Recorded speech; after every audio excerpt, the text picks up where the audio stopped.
그러면서 저희도 계속 이야기를 하고 그런 과정에서 그 작가님이 대구 경북이나 이런 것뿐만 아니라 도시 자체에 대해서 관심이 되게 많으시고 서울지나 이런 도시 특성 어떻게 구성되어 있는지 이런 것도 되게 관심이 많으시더라고요. 그래서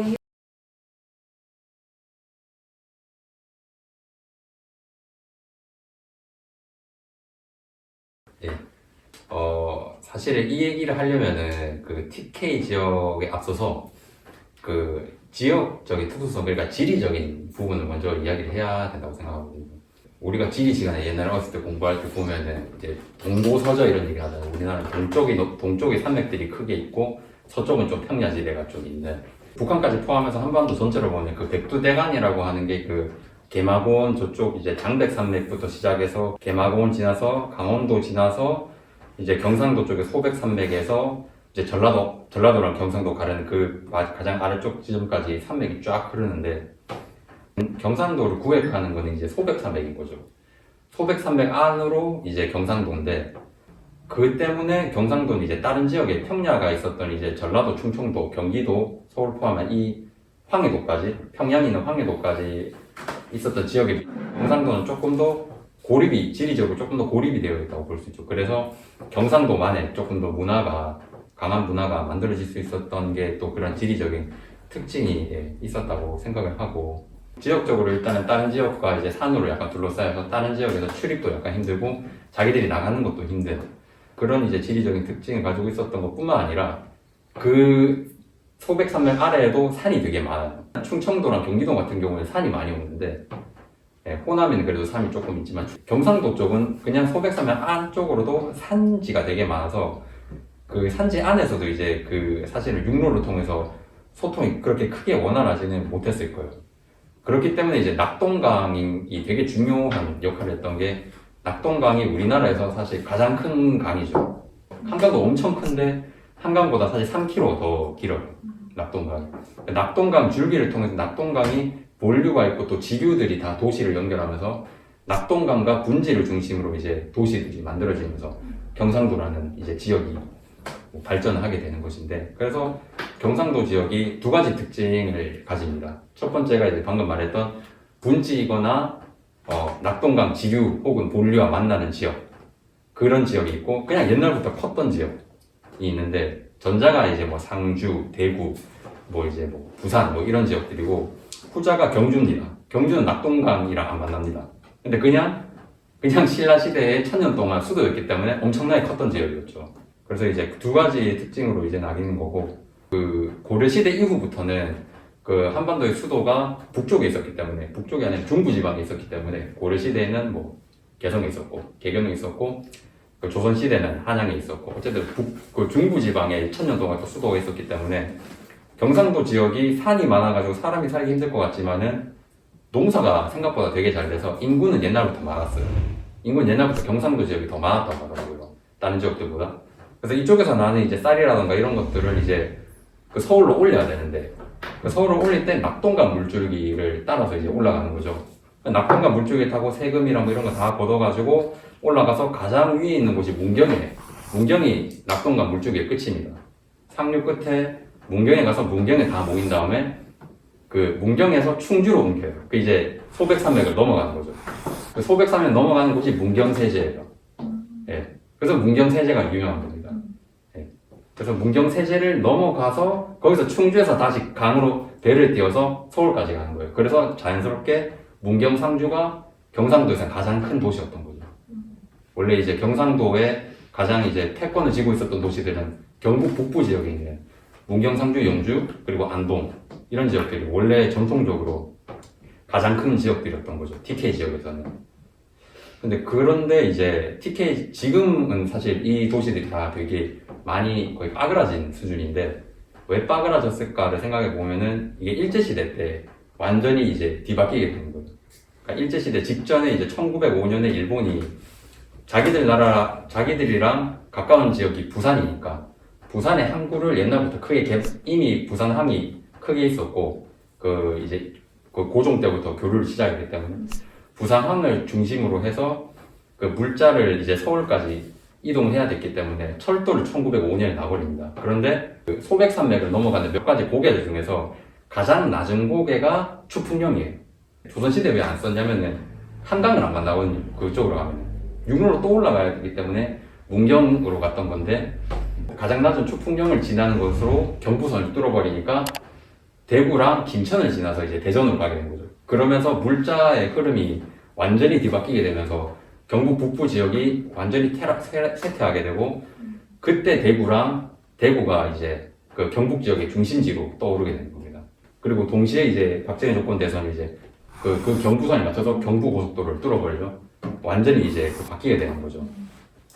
그러면서 이제 대구 같은 경우는 광복 후에 산업화의 특혜를 좀 많이 받았던 측면이 있습니다. 특히 TK 지역 출신들이 그 이제 정계와 재계에서 굉장히 약진한 사람들이 많이 나타나게 되면서 그런 상대적인 어떤 특혜를 그 다른 지역들에 비해서는 많이 가져가게 되는데 물론 서울만큼은 아닙니다. 서울만큼은 아니지만 포항, 울산에 있는 이제 그 이제 중화 공장들 그리고 또 창원이랑 뭐 창원 쪽 창원 이제 진해 뭐 마산 이런 쪽에 있는 기계공업 뭐 조선공업단지 그리고 대구의 섬유단지 이런 식으로 이제 크게 공장단지를 만들게 되면서 이 지역에 일자리가 굉장히 많이 창출되게 되죠.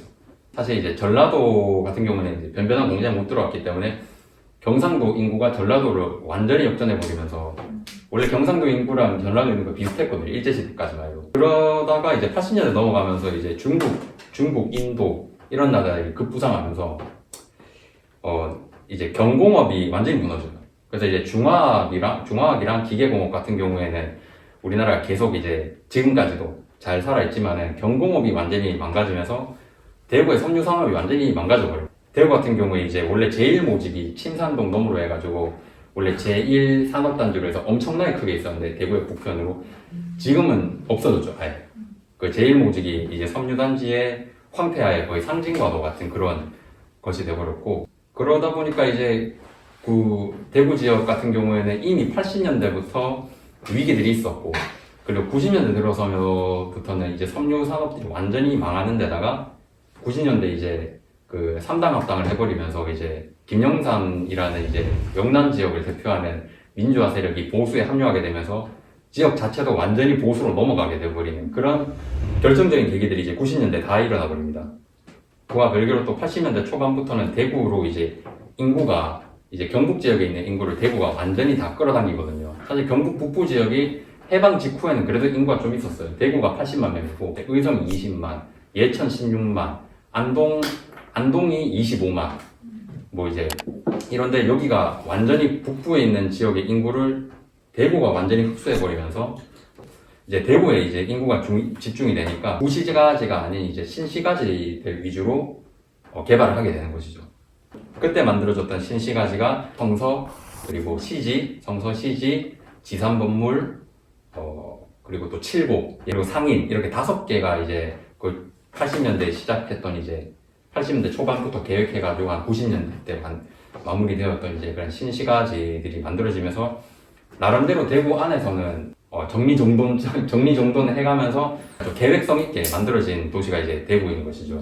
예. 그래서 이제 대구의 도시계획을 보면은 이제 금호간 연변으로 해서 이제 산업단지들을 이제 만들고 성서랑 그리고 뭐 이제 노변동 그리고 침산동은 없어졌지만 침산동 없어지고 그리고 저쪽에 그 약간 좀 C자처럼 돼 있거든요. C자처럼 해가지고 이제 산업단지가 있고 주거단지 따로 만들고 이제 문화단지 같은 뭐 이제 뭐 운동장이라든지 시민운동장이라든지 이런 것들이 이제 중간중간에 크게 서로 안 떨어져 있게끔 그냥 뭐 적당히 이렇게 위치를 잘 배분해가지고 이제 도시계획을 했던 것이죠. 이제 대구시에서는. 동서로는 그 달구벌대로가 가로지르고 그리고 90년대 이제 남북으로 이제 신천대로 가로지른 신천대로를 만들면서 이제 교통도 이제 확충을 하게 되는 거고 그리고 또 이제 IC가 제대로 나와 있다 보니까 뭐 다른 지역에 비해서는 이제 교통편은 원활한 그런 도시가 만들어지게 된 거고 그와 다르게 이제 경북 지역 같은 경우에는 이제 북부 지역이 상당히 큰 피해를 입었고 이제 포철이 있는 포항이 중심을 잡고 그리고 또 다른 공단이 있는 이제 구미와 김천은 혁신도시가 있죠. 혁신도시가 있는 김천을 제외하면은 경북이 이제 다른 지자체들 중에서도 가장 많은 피해를 입은 어떤 이런 도시화에 가장 많은 피해를 입은 지역이 되어버렸던 거죠. 그래서 현재 같은 경우는 이제 그 대구 근교에 있는 어떤 생활권, 그리고 이제 공장단지 중심의 생활권, 이제 포항과 구미가 있죠. 포항, 구미, 김천. 그리고 경북 북부 지역에 있는 옛날에 갔던 도시들, 그리고 이제 시골 이제 그 농촌 지역들. 이런 식으로 이제 네 개로 도시들의 특성이 이제 분류가 되게 되는 거죠. 네, 그래서 이제 그 결과적으로 말하면은 대구는 광역시들 중에서 사실 상당히 깔끔한 편에 속합니다. 서울, 부산처럼 이제 산을 끼고 만들어야 되는 도시들과 달리 분지에다가 지었고, 그리고 그 전쟁으로 인해서 그 많이 파괴되지 않았고, 그러다 보니까 이제 그 각각의 이제 60년대, 70년대, 80년대 각각의 시기들에 맞춰서 적절히 이제 도시 계획을 맞춰서 도시를 만들 수 있었던 거죠. 대구에 있는 피난촌이라든가 이런 것들을 이제 80년대부터 다 정리하면서 도로들 이제 약간 어느 정도는 다독한 형식으로 하면서 깨끗하게 정리하고 편의 시설들을 갖추고, 그때 이제 대구 백화점 뭐 이런 것들도 다 이제 그 계획 하에서 이제 만들게 되는데, 주택단지랑 이렇게 나름의 균형을 맞추려고 했던 것 같아요. 그게 이제 말하자면 20세기적 도시계획의 관점인데, 그 이후에 90년대 들어서 이제 대구가 섬유 산업이 완전히 망가지고, 부산 같은 경우에는 그래도 양옆에 큰 이제 공장 단지들이 있고, 그리고 이제 그 내부적으로도 기계공업 쪽으로 어느 정도 넘어갔던 것에 비해서 대구는 제대로 못 넘어갔던 거죠. 다른 산업으로 못 넘어가면서 일자리가 굉장히 많이 없어졌고, 그러면서 도시 내 활력이 없어진 데다가 이제 행정적인 부분조차도 이제 20세기적인 어떤 그런 일들을 계속 반복하다 보니까 대구가 90년대 넘어서부터는 이제 보수화가 되는 어떤 사이클에 한번 빠져버린 거죠. 90년대 이제 도시가 활력을 잃어버리고 젊은 사람들, 특히 이제 인재라고 말할 수 있는 인재 유출이 심해지죠. 바깥 인재 유출이 심해지니까 도시가 더 활력이 없어지죠. 도시가 더 활력 없어지니까 인재 유출이 더 심해지죠. 그러면서 지역은 계속 보수적으로 변하고 인재 유출은 계속 심해지고, 그러다 보니까 이제 지금 벌써 21세기가 시작한 지 20년이나 되었는데도 20세기적인 도시계획을 반복하고 있는 그러한 상황이 대구에도 있고 경북에서 반복되고 있다고 저는 보고 있는 것이고, 그래서 대구를 이른바 이제 작은 강남으로 만들려고 하는 시도들, 그런 모토로 수성구를 약간 그런 포지셔닝을 특히나 한 것 같고, 기본적으로 이게 그 이제 주거 생활민 중심적인 이제 도시계획이 아닌 거죠. 그래서 사실 살면은 굉장히 좀 불편하고 또 좀 이제 그 삶의 활기가 좀 느껴지지 않는 그런 도시가 계속 반복해서 만들어지고 있고, 그런 게 또 대구의 보수성, 이제 또 TK 지역의 보수성을 계속 이제 좀 벗어나기 힘들게 하는 그런 요소들과 좀 약간 밀접한 관련이 있지 않나, 이런 생각을 하면서 이제 좀 전반적으로 한번 짚어봤습니다. 저는 궁금한 게, 기획자님이 이 세 번째 질문을 하신 어떤 의미에서 했는지가 더 궁금하거든요. 지금 어떤 부분에서 이 세 번째 질문을 하시게 되는지.